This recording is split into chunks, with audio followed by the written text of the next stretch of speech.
வந்தேங்க. எனக்கே ஒரு நாள் நான் வந்து சர்ச்சுக்கு வந்தேன், ப்ரேயர் பண்ணேன், ஏதோ ஒன்று பண்ணேன். ஆனா எனக்கு நோயில இருந்து ஒரு சுகம் கிடைக்கலையே, என்னுடைய பிரச்சனையில இருந்து ஒரு மாற்றமே இல்லையே அப்படின்னு நீங்க நினைச்சிட்டு இருக்கலாம்.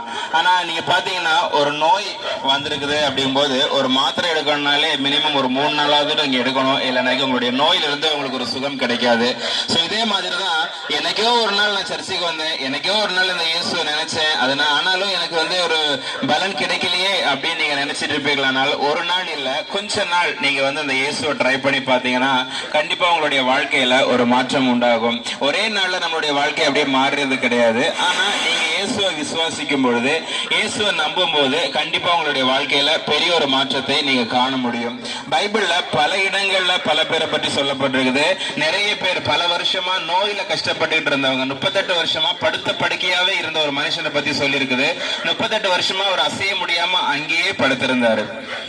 1-2 வருஷம் இல்லைங்க, 38 வருஷமா அவர் படுத்திருந்தாரு. 38 வருஷமா அவருக்கு உதவி செய்யறதுக்கு யாரும் இல்லை.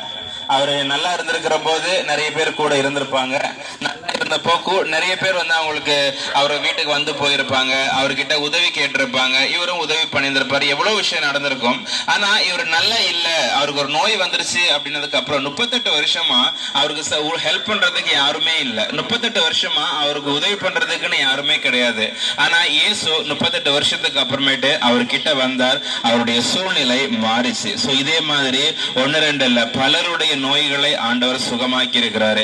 கண்ணு தெரியாதவங்களா இருக்கட்டும், குஷ்டரோகிகளா இருக்கட்டும், எத்தனையோ விதமான வியாதிகள் இருந்து ஆண்டவர் சுகம் கொடுத்திருக்கிறாரு. உங்களுக்கும் அந்த சுகம் வேண்டும் அப்படின்னா இயேசுவை நீங்க விசுவாசிங்க. இயேசுவை நீங்க நம்பும் போது கண்டிப்பா உங்களுடைய வாழ்க்கையில ஒரு சுகம் கிடைக்கும். நீங்க வந்து ஏதோ நான் ஒரு நாள் வந்தேங்க ஆனா கிடைக்கலையே அப்படின்னு நீங்க வந்து ஒரு நாள்ல சோர்ந்து போயிடாதீங்க. இது ரெகுலரா நீங்க வரும்பொழுது, ரெகுலரா உங்களுடைய வாழ்க்கையை நீங்க ஆண்டவருக்கு கொடுக்கும் பொழுது கண்டிப்பா உங்களுடைய வாழ்க்கையில ஒரு மாற்றம் உண்டாகும். வெறும் நோயை மட்டும் தான் சுகப்படுத்துவாரா? எனக்கு பல வருஷமா கடன்ல நான் இருக்கிறேனே, கடனுக்கு ஒரு விடுதலையே கிடையாதா நீங்க நினைச்சிட்டு இருக்கலாம். நான் பல வருஷமா குடும்ப பிரச்சனையிலே இருக்கிறேனே, நான் என்னெல்லாமோ பண்ணி பார்த்துட்டேன், எவ்வளவுதான் எதிர்பார்த்தாலும் எவ்வளவுதான் நல்லா இருக்கும்னு நினைச்சாலும் என்னுடைய குடும்பத்துல ஒரு சமாதானமே இல்லை, எப்ப பார்த்தாலும் பிரச்சனையா தான் இருக்குது, எப்ப பார்த்தாலும் சண்டை போட்டுக்கிட்டே தான் இருக்கிறோம், அதுக்கு ஒரு முடிவு கிடையாதா அப்படின்னா ஆண்டவர் வெறும் நோயை மட்டும் சுகப்படுத்துறது கிடையாது. எல்லா நோய், எல்லா விஷயங்களுக்கும், எல்லா மாதிரியான பிரச்சனைகளுக்கும் அவர் ஒருவரே தீர்வு.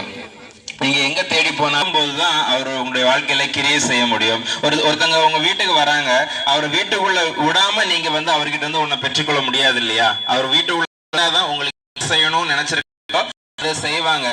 வீட்டுக்குள்ளே விடாம இருந்தீங்கன்னா அவரும் எதுவும் செய்யாம போயிடுவாரு. சோ இதே மாதிரிதான் உங்களுடைய இருதயமாகிய அந்த கதவை திறந்து என் இருதயத்துக்குள்ள ஆண்டவரே என்னுடைய வாழ்க்கையில வந்து எதையாவது செய்யுங்க, நீங்க செய்யறது நல்லதா இருக்கும். ஏன்னா கடவுள் அப்படின்றவரு நம்மளுக்கு கெட்டது செய்யறதுக்காக இல்ல, நன்மை செய்யறதுக்காக மட்டும்தான். சோ நீங்க என்னுடைய வாழ்க்கையில வாங்க, எதையாவது செய்யுங்க. என்னுடைய வாழ்க்கை ரொம்ப டேமேஜா இருக்குது, என்னுடைய வாழ்க்கை ரொம்ப கஷ்டமா இருக்குது, நான் அந்த பிரச்சனையில இருந்து ஒரு முடிவு கிடைச்சிடாதான்னு பல வருஷமா நான் ஏங்கிக்கிட்டு தான் இருக்கிறேன், ஆனாலும் அந்த பிரச்சனையில இருந்து எனக்கு முடிவே இல்லை அப்படின்னு நினைச்சிட்டு இருக்கிறேன். உங்களை தேடிதான் ஆண்டவர் வந்திருக்கிறாரு. நீங்க எந்த சூழ்நிலை இருந்தாலும் சரி, எப்படி பிரச்சனை இருந்தாலும் சரி, உங்களுக்கு இருந்தாலும் அவர் அந்த சூழ்நிலையை பிரச்சனையா இருக்கலாம், மாதிரியான விஷயமா இருக்கலாம், நோயில இருந்து அதுல இருந்து சுகப்படுத்துவதற்கு ஆண்டவர் வல்லமை உள்ளவரா இருக்கிறார். நீங்க ஆண்டவர் விசுவாசிச்சா மட்டும் போதும். நீங்க எங்க இருந்து கேட்டுக்கிட்டு சரி, கேட்கறீங்களா, கேட்டுட்டு இருக்கிறீங்க, இல்ல எந்த இடத்துல கேட்டுட்டு இருந்தாலும் ஆண்டவருக்கு நீங்க இந்த இடத்துல இருந்துதான் பிரேயர் பண்ணணும் அப்படின்னு கிடையாது. எந்த இடத்துல இருந்தாலும் உங்களுடைய நீங்க அவர்கிட்ட கொடுத்தா போதும், நீங்க மனசளவுல நீங்க ஆண்டவர் நம்பினா போதும், கண்டிப்பா ஆண்டவர் உங்களுடைய வாழ்க்கையில ஒரு விடுதலை கொடுப்பதற்கு வல்லமை உள்ளவரா இருக்கிறார். இப்ப நான் உங்களுக்காக பிரேயர் பண்ண போறேன், நான் உங்களுக்காக ஜெபிக்க போறேன். நீங்க எந்த சிச்சுவேஷன்ல இருந்தாலும் சரி, எந்த இடத்துல இருந்தாலும் சரி, எந்த பகுதியில் இருந்தாலும் நீங்க விசுவாசிங்க, ஆண்டவரை நீங்க நம்புங்க. உங்களுடைய மனசளவுல நீங்க நம்பிட்டு அங்கேயே நீங்க இருந்தீங்கன்னா போதும். நிமிஷம் ஜெபிக்க, என் கூட சேர்ந்து நீங்களும் ஜெபிக்கும் போது ஆண்டவர் உங்களுடைய வாழ்க்கையில மாற்றத்தை ஏற்படுத்துவார்.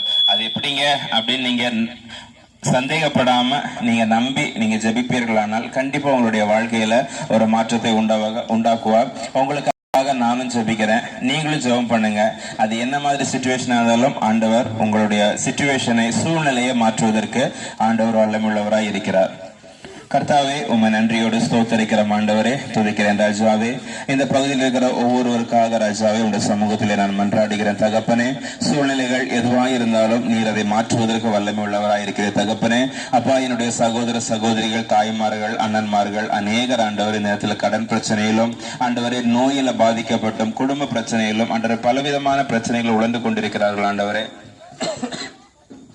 அப்படிப்பட்டவர்களுக்கு ஒரு சுகம் உண்டாகணும் என்று ஜெபிக்கிறேன். அவருடைய கடன் பிரச்சனைகளுக்கு விடுதலை உண்டாகணும்னு ஜெபிக்கிறேன் தகப்பனே. குடும்ப சமாதானம் உண்டாகணும்னு ஜெபிக்கிறேன் தகப்பனே. காரியம் ஒன்று இல்லை ஆண்டவரே. அப்பா, என்னுடைய வார்த்தை கேட்டு இருதய விசுவாசித்து ஜெபிக்கிற ஒவ்வொருவருக்காக ராஜா விசேஷமாய் ஜெபிக்கிறேன். அவருடைய வாழ்க்கையில ஒரு நம்பிக்கை வர வேண்டுமா ஜெபிக்கிறேன். அவருடைய வாழ்க்கையில் ஒரு மாற்றம் உண்டாக வேண்டுமா ஜெபிக்கிறேன் தகப்பனே. உம்மால் ஆகாத காரியம் ஒன்றுமில்லை ஆண்டவரே. நீர் எல்லாவற்றையும் செய்வதற்கு வல்லமை உள்ளவராய் இருக்கிறேன். நீர் இதனால் ஒரு அற்புதம் செய்ததற்காக உமக்கு நன்றி அப்பா. சீக்கிரமாக அன்று எங்களுடைய சகோதர சகோதரி ஒரு சாட்சியை நாங்கள் கேட்க வாஞ்சிக்கிறோம் தகப்பனே. நீ சாட்சியை உண்டாக்க போறதுக்காக உமக்கு நன்றி. இயேசுவின் மூலம் வேண்டிக் கொள்கிறோம் நல்ல பிதாவே, ஆமென். ஒருவேளை ஆண்டவர் உங்களுடைய வாழ்க்கையில ஏதாவது அற்புதம் செஞ்சா, அதிசயம் நடத்தியிருந்தா, இல்ல நீங்க ஏதோ சொன்னீங்க எனக்கு அது சரியா புரியல, இன்னும் இந்த இயேசுவை பத்தி தெரிஞ்சுக்கணும் அப்படின்னு நினைச்சீங்கன்னா தாவீதின் மைந்தன் அப்படின்ற சபைக்கு வாங்க. உளையூர்ல அந்த சபை இருக்குது. அந்த சபைக்கு நீங்க வாங்க. ஒருவேளை கேட்கலன்னா திரும்பவும் சொல்றேன், தாவீதின் மைந்தன் அப்படின்ற சபை உளையூர்ல இருக்குது. அந்த சபைக்கு வாங்க. இன்னும் இயேசுவை பத்தி நிறைய தெரிஞ்சுக்கலாம். உங்களுடைய வாழ்க்கையிலும் அற்புதம் உண்டாகும். கர்த்தர் உங்களை ஆசீர்வதிப்பாராக. ஆமென்.